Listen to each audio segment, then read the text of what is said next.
Welcome back to the Nerdrotic channel. My name is Gary Beekler. I am live in San Francisco, and I come to you from nerdrotic.com and short live stream, which is actually supposed to be a video.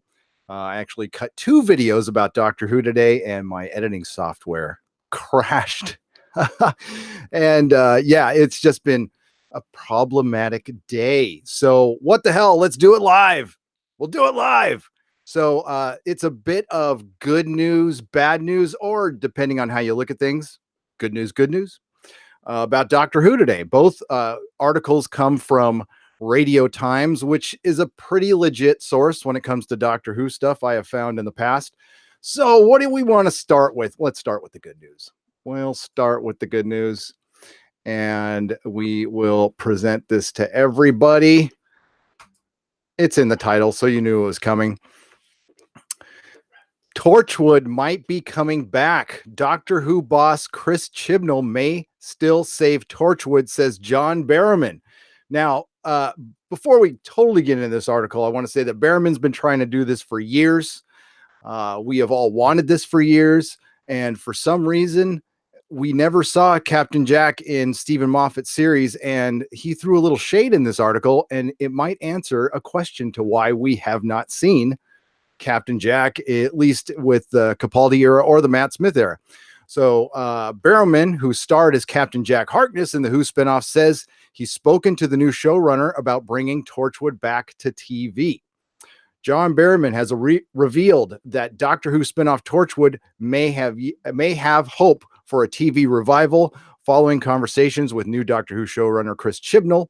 The sci-fi drama, which ran for 4 series between 2006 and 2011, starred Barrowman as the immortal alien investigator Captain Jack Harkness, the real Captain Jack, the only Captain Jack, who worked with a team of experts to protect South Wales and sometimes the world from alien incursion.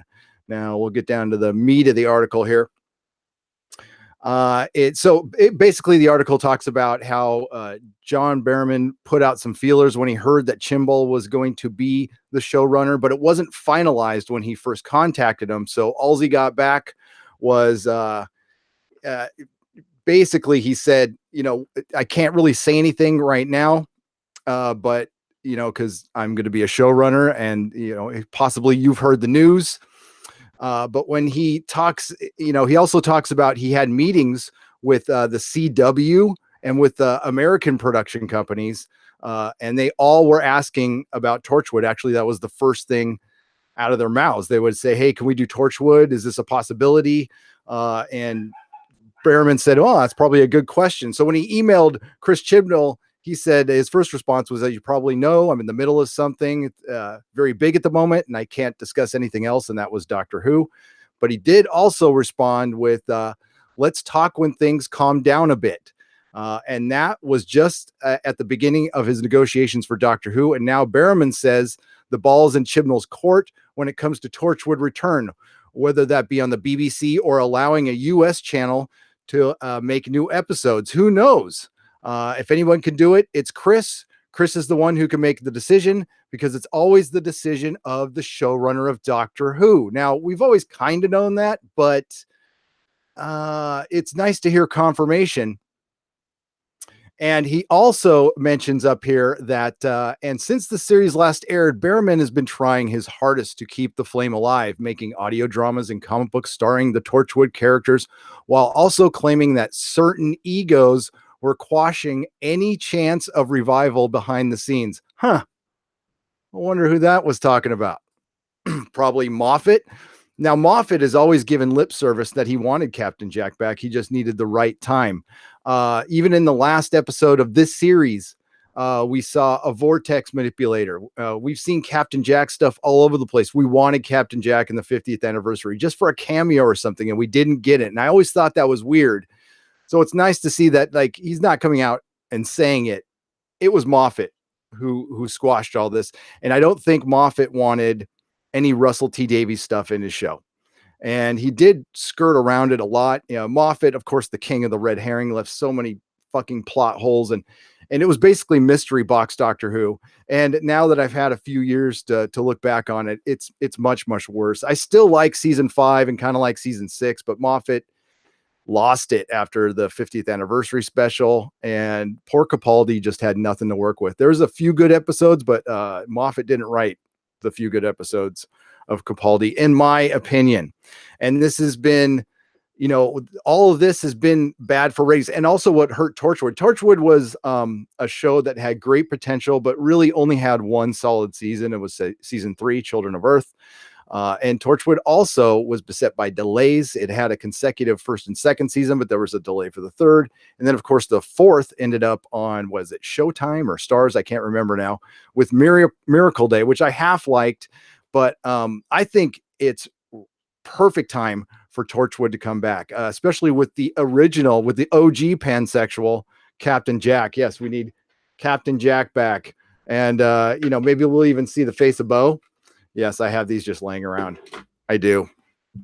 I fucking love Captain Jack, and I would be so happy to see that. Now, of course, they're not going to bring it back anytime soon because they don't want Captain Jack to outshine Jodie Whittaker and the 13th Doctor, which I think he might. And maybe that's why they didn't want to bring him back, because he's such a popular character that they were afraid the Doctor would almost become a second fiddle. I'm not sure. All I know is everybody I talk to wants Torchwood back, and seeing that we haven't really seen the best of that series, they could bring it back and it could go for a long time if they get the right showrunner and put it to the right place. Now, in the article, they talk about the CW. Fuck no. Fuck no. No on the CW. But I don't know about American channels taking over. The only ones I would trust is Netflix or Amazon. So, but I don't think the BBC would let it go. It does make a lot of money with Big Finish and the comic books, which I read. Again, it's a show with great potential. Now, to kind of the bad news, and then I'll get to you guys in the chat. Now, again, this was supposed to be 2 videos today, and 2 of them I got as far as putting them up, but I caught 2 editing errors, and I'm like, oh, what the hell is going on? And yeah, my stuff wasn't rendering right. So, and of course, it's because I run a Mac. I downloaded the Mojave operating system, and then of course it jacked up my editing software. So there it goes. You got a live stream out of it, which is great. So here's the bad news. Doctor Who, or no, that's not it. Dang it. There we go. Will the next series of Doctor Who be delayed until 2020? Haven't we heard this one before? Rumor has it that filming of Jodie Whittaker's next adventure could begin a little later this year, but sources say that may not mean the series skips 2019. So I'll read this and then get back to you on it. It's a short one. Recent reports have suggested that the next series of Doctor Who could be delayed until 2020, with a rumored holdup in the start of shooting for Jodie Whittaker's second season, said to potentially push back the start of the BBC sci-fi series by a number of months. But is it true? Well, RadioDimes.com understands that the facts may not be as clear-cut as they first appear, and that a reduced shooting period might not mean a delay if Doctor Who doesn't start filming. If Doctor Who does start filming a little later than it did for season 11. So there's been a production delay. We don't know why, but this, I'm going to come out in defense of Jodie Whittaker. This is fucked up. This is totally fucked up. It's bad enough that we just went through a delay. We almost went through a year delay from season 10 to 11. We went through a full year delay from seasons 9 and 10. This has led to a major crash in the ratings. Here, I'll show you a picture here to even prove that. And they use little TARDISes. I like that. They use little TARDISes here. Here we go. And you can see here that this show was as steady as a rock until about season 8. Now, there's a lot of arguments for this. I don't know if the season 8 was pretty dark. I think a lot of people dipped out on Capaldi. Now we're looking at UK ratings where they love Capaldi. I don't think he's as popular here in the States as he is in the UK, but I kind of think that's what's going on with Jodie Whittaker's show as well. So you see, these are average ratings. And again, completely steady until season 9 and season 10, when it dips almost 20-30% right there.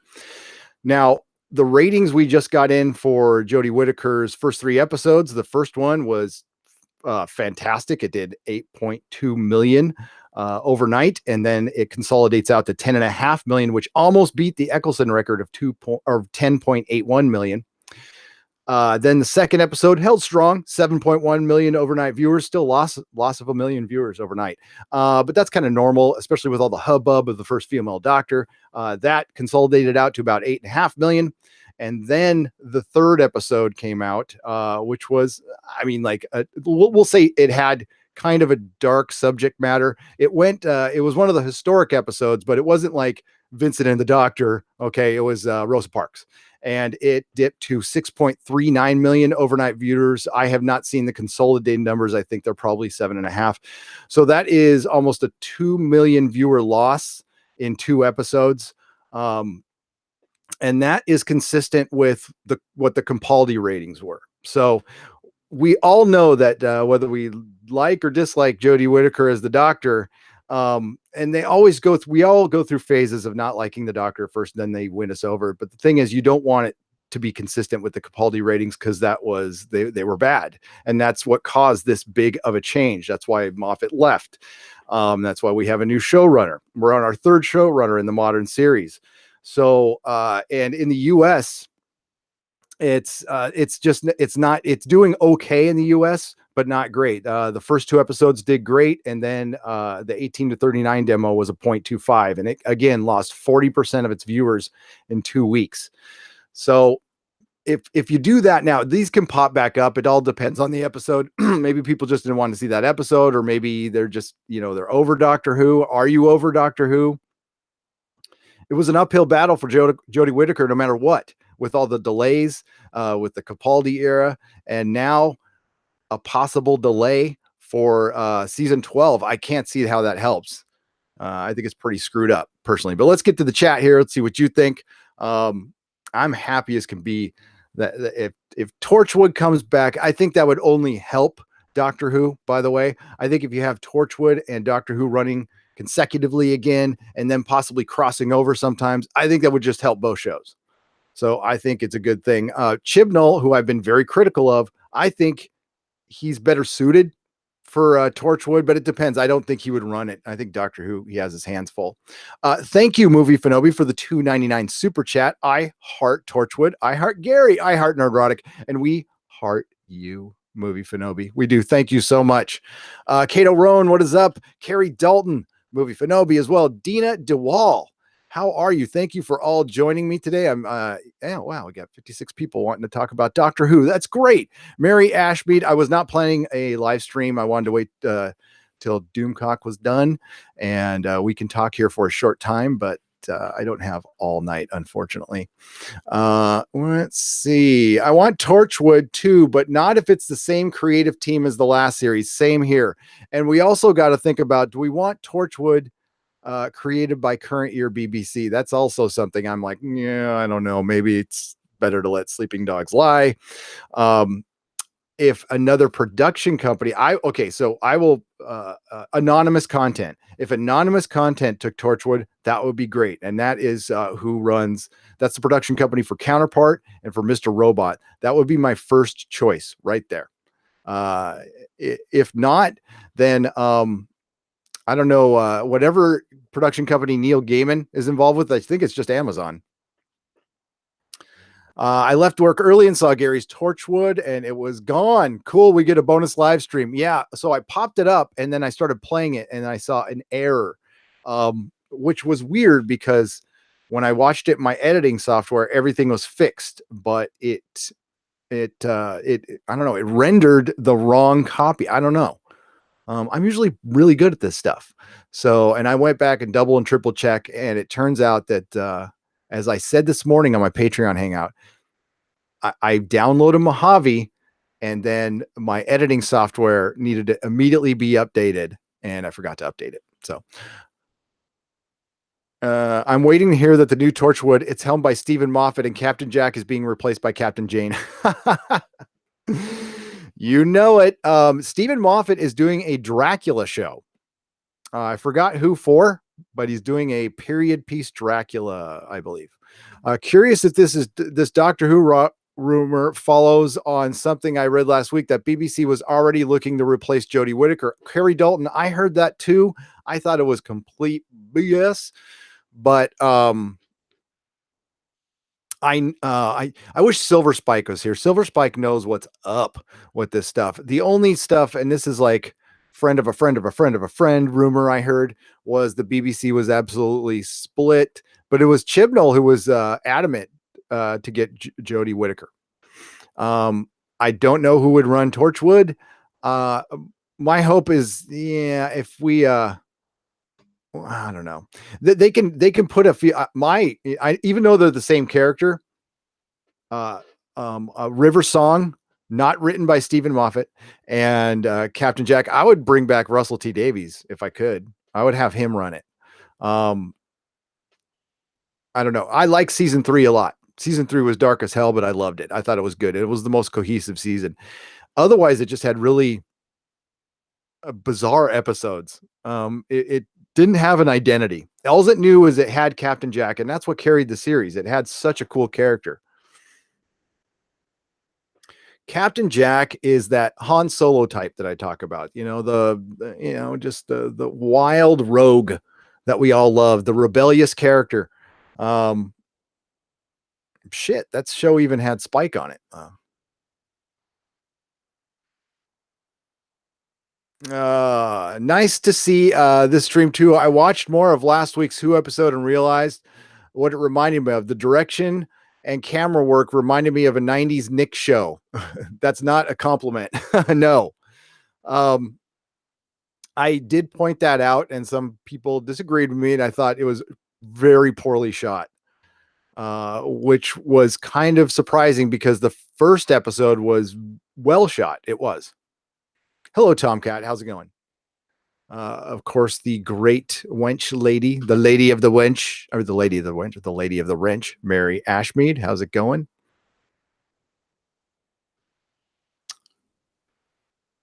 The face of Bo in Doctor Who season 1 is the evolution of Jack. Yes, we love the face of Bo. I love the payoff on that, even though I've heard that was supposed to be kind of a joke. I believe it.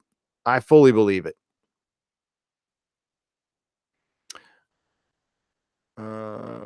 Do, do, do.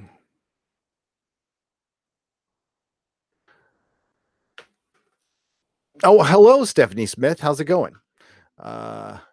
Support makeovers for Dennis. Dennis's handsome face and regular grooming for Gary's beard at Patreon. Thanks for popping in our link there. I appreciate it. Blink is still the best episode ever, and it is. And Stephen Moffat wrote some of the best episodes in the Russell T Davies era, without a doubt. Captain Jack being the best character to come out of Doctor Who this side of Sarah Jane, right? I mean, like I love Sarah Jane, and I love Captain Jack, and I love that they got to interact. How cool was that? No fucking CW, no Captain Jack in hallways. Put it on Amazon, says Dina DeWall. I could not agree more. They've also got a lot of rebuilding to do with Torchwood, and I'm not just talking about the hub. No, you're not, Captain Robert April. They have some things to fix, but they can. My feeling is if they bring Captain Jack back, they'll bring back a new. It'll be a bunch of new recruits, and maybe a couple of throwbacks, but here's what I predict will happen if and I don't have an axe to grind. I really don't. I mean, I'm not the biggest fan of the new Doctor Who, but if it doesn't succeed, that's I don't walk through life wanting stuff not to succeed, except for Star Trek Discovery. But if it succeeds, fine, that's great, whatever. I mean, doctors change, they change. But I think if the ratings do go down, I wouldn't be surprised if you hear Tennant's coming back and Captain Jack's coming back, and they pulled out everything. Kind of like Star Trek Discovery season 2, which was supposed to be doing really well, but then all of a sudden we got Spock when we were supposed to get no Spock. We got the Enterprise, we got Pike. So yeah, I'm a Mac fanboy too, Johnny Pappas. British shows aren't beholden to traditional seasons as US are. It's not unheard of to have long gaps. It's not, but uh, yeah, it depends. Captain Robert Averill, I guess it just depends on uh, how much they care about the American audience. And maybe they don't care at all. But they have an entire network over here. And I would say that BBC America, what's their biggest show? I would assume it's Doctor Who. I don't watch a ton of BBC America anymore, but I'd assume it's Doctor Who. And, even though people are unplugging and, well, you can see with the ratings, not everybody has BBC America. And I think a lot more people than they actually count watch Doctor Who here, just streaming from BBC or some illegal method. Uh, this may mean the BBC isn't very happy with the way her episodes have been received. I mean, if they have more faith, why would they be fat? Why wouldn't they be fast tracking season 12? Right? Exactly. But it's way too early to tell. In her defense, like, how can they possibly make that decision unless they know something we don't and they're not telling us? Or Jodie Whittaker isn't happy. I mean, like, I don't know. I mean, this is like, we're going way ahead right now. This is still a rumor, but I will tell you that the last two delays started as rumors reported in Radio Times. So that's why I'm doing a video on it. They could completely change it. And I think what would hurt Doctor Who the most is I am not down with like the episodic Doctor Who with like one-off episodes. I think that's if anything, early aught storytelling. I think Doctor Who needs an overarching story and needs anthology television. That's the argument. Yes, Mako, I heard that on Blogger Who that Formula One was airing during the third episode, but that does not explain the drop in the American ratings, which, while they are not equal in number, they are equal in percentage. And the American ratings, which mirror the UK ratings as far as interest is concerned. So if something drops in the UK, it generally drops the same amount in the US, or it goes up the same amount in the US. And there was no Formula One. Nobody gives a rat's patootie about Formula One here, and not as much as they do over there. And the drop off from episode 1 to episode 3 was 40%. That's almost half your audience. So I don't think it was Formula One. And I mean, how many Doctor Who fans are watching Formula One? Yeah. They also, uh, you know, like anything you put on Sunday night is up against football. Westworld did great. I don't know if it was up against football. It was Westworld season 1 was up against football and did wonderful. And yeah, I don't know how popular Formula One is in Europe, and I don't mean to disrespect it. It's cars driving fast. Got to wonder why Gary is so concerned with the TARDIS size on the graph. Do you and Dennis get interesting measuring contests? Well, the graph does look like it looks like what it looks like. Okay, Bobby Fanobi. It looks like what it looks like. I knew you would point that out, man. I don't think George. No, they with Jodie Whittaker. I don't want to make it sound like they're going to get rid of her. They have a 5-year plan. They have talked about this 5-year plan that Chibnall has, and it includes her. Now, maybe the 5-year plan is kind of like Capaldi's 5-year plan, where we do 3 seasons in 5 years. And that's how they pay for it, because Doctor Who, well, they don't. I mean, it's not the most expensive show on TV. They don't give it a huge budget. It's still expensive. It's still one of the more expensive shows. Yes, the last Torchwood series was Miracle Day and or Miracle Mile. It was Miracle Day. Miracle Mike. Torchwood Miracle Mike. Yeah. Children of Earth was excellent, Viking bitch, and the ending was heartbreaking. Living forever has its downsides. Well said, Slurmy Scott. Very well said. Oh, geez. Bad Wolf Bay. Matthew Matson, what's up? Yeah, because I was so happy to see that news, because I was kind of bummed to see the delay for Doctor Who. Now, again, I'm not hoping it gets canceled or, you know, I'm hoping it gets good, which it's not right now. Which it's not. It put in some pretty pedestrian, you know, a little above average episodes, 1 and 2. One was a surprisingly good episode, 2 was pretty good, 3 was not good. 3 was not good. Good message, not a good episode.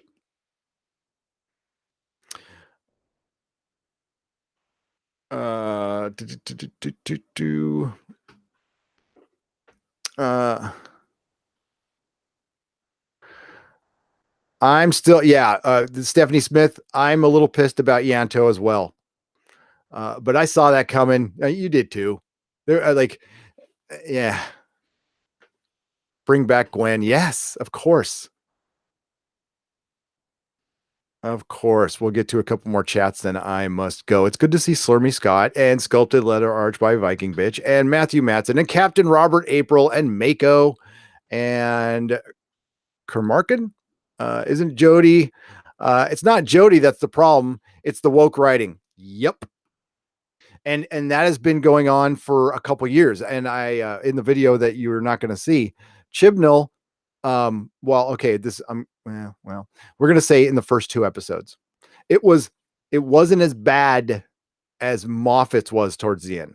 Like Moffat's got like bad, like really, really bad.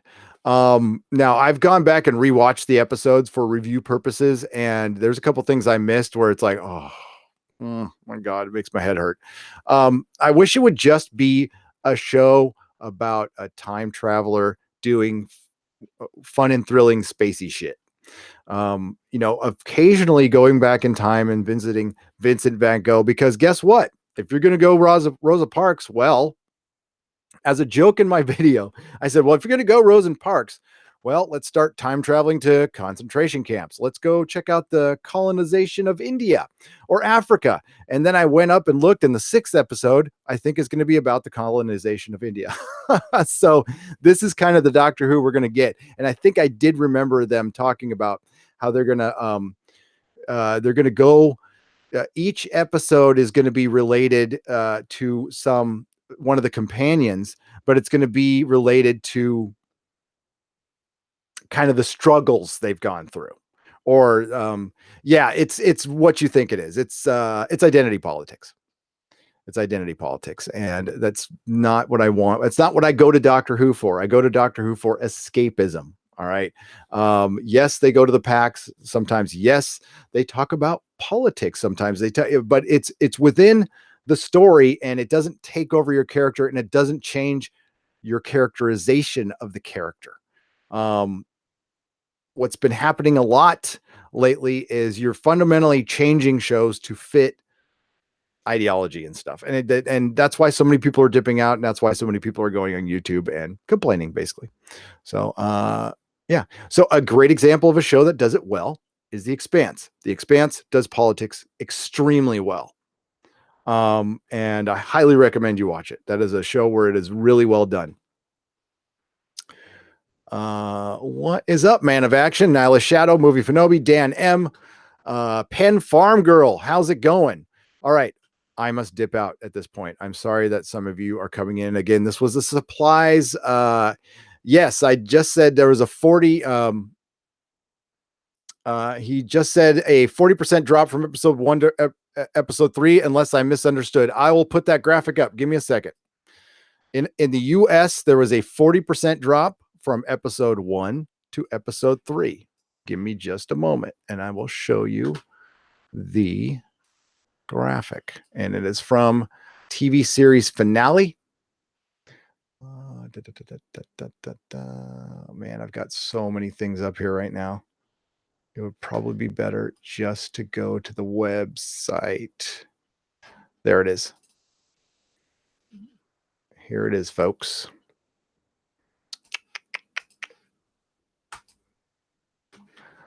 Saturday, 10/21, 40.8% drop in the 18. Here we go. In the 1849 demographic, which is a 0.25.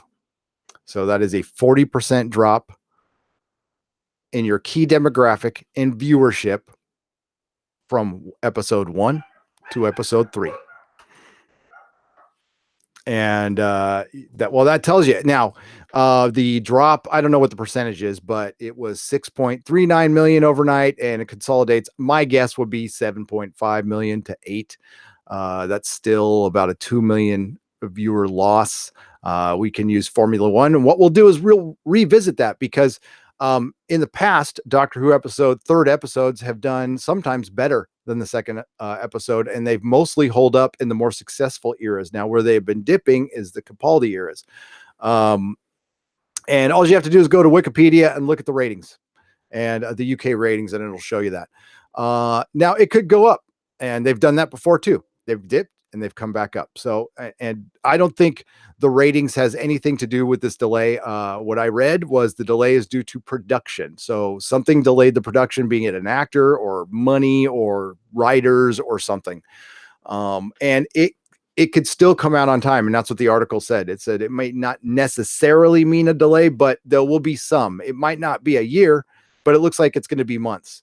And as Captain Robert April just said, they're kind of used to this in the UK, but we're not here in the US. So where I don't think it'll affect the UK. It's clearly more popular in the UK than it is in the US, but it was very popular here. But I think that's eroded. Is that Jodie Whittaker's fault? No.